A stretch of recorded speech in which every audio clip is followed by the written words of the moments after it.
Okay, so let's take another color here. So let's take this color and do the same thing. I'm gonna make a copy, select both, and I'm just gonna blend it with my 800 or 1000 steps.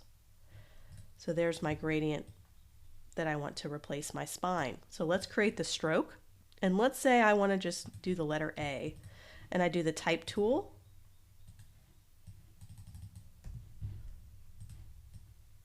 If I were to select both of these, go up to Object, and go to Replace Spine, you notice it's grayed out.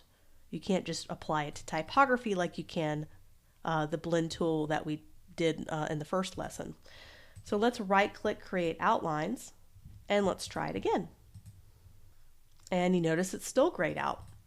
So let's create a stroke and try it again. And it's still grayed out, so you're not going to be able to do it on complete shapes. So you notice how this letter is a complete shape. It's closed in. There is no open points in the shape. So we are going to have to kind of do our own little letters here and kind of trace over. So you could trace over a letter that you like, maybe one that you've handwritten, or you can just take the pen tool and create a letter yourself. So we're going to do it one letter at a time, and I'll go show you why later. So let's just have the letter H. And instead of stopping the shape, like holding down Option and clicking away, we are going to make it one continuous line. So there's my H. Hold down Option, click off, and let's do the letter E like we're going to be spelling hello. And we want one continuous stroke. And we could just take our direct selection tool and make that a little bit better. I'm going to get my curvature tool. That wasn't like a brilliant E that I drew. So now what we're going to do, we're going to create a copy of this. So let's just have a duplicate, and let's just create another duplicate just to have it around. What we're going to do is we're going to do each shape. So we're going to select the H, we're going to select one of these, and we are going to go to Blend and Replace Spine. So it's going to take that and replace the spine. We're going to do the same thing to the E. We're going to take this one and Blend, Replace Spine. So you can see how each letter is replaced, but if I were to move these around, you can almost have like a layered look with it. And at any time, let's say I made that way too thick. I made that H way too thick. I can get the direct selection tool, select my first circle, get the move tool, and just hold down Shift and make it smaller, and you can see it dynamically changes the thickness on just that one side. And same thing for this. So let's get the direct selection tool to select it, and then the move tool to be able to scale it down. I could do the same thing with this E.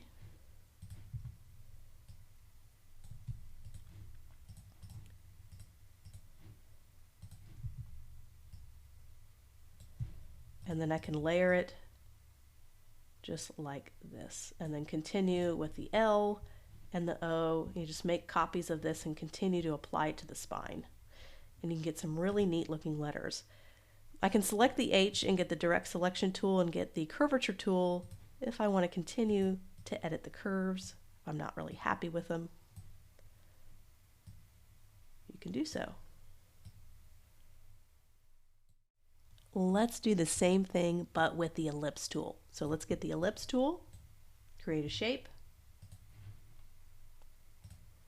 make it a stroke. So let's select the circle, select the gradient, Object, Blend, Replace Spine. So now it is in this shape, and we can take this one ellipse tool and make it smaller. Or let's take the other one and make it a little bit smaller. So let's get direct selection tool and then the move tool to be able to make it smaller. So you can create really interesting shapes this way. Let's make this a little bit smaller too. Let's try that again with a different color. So let's take this color, let's make a copy, let's blend it, make, and then let's do another circle here in the middle. Let's make that a stroke. Let's replace the spine. And let's say it's a little too chunky. What you can do is before, let's go back in time, we can make these smaller and just blend it then. So make, and then we can do this again. Blend, replace spine. So now it's a little bit smaller. And let's take the direct selection tool and let's make this side smaller. As you can see here, these were all different blend objects. We've already created the wiggly line. We've learned how to create the circles. You could do any kind of combination.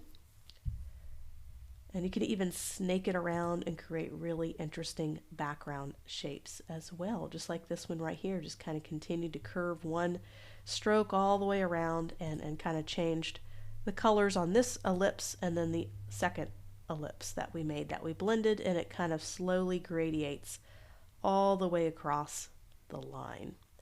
So I wanted to show you that. I know it was pretty popular a year or 2 or 3 years ago, but I think being able to understand how to use the blend tool, you can create some really interesting background shapes that you can use for brand assets, social media posts, posters, digital art. There's a lot of different ways you can use some of these interesting tools to create a wide variety of cool stuff.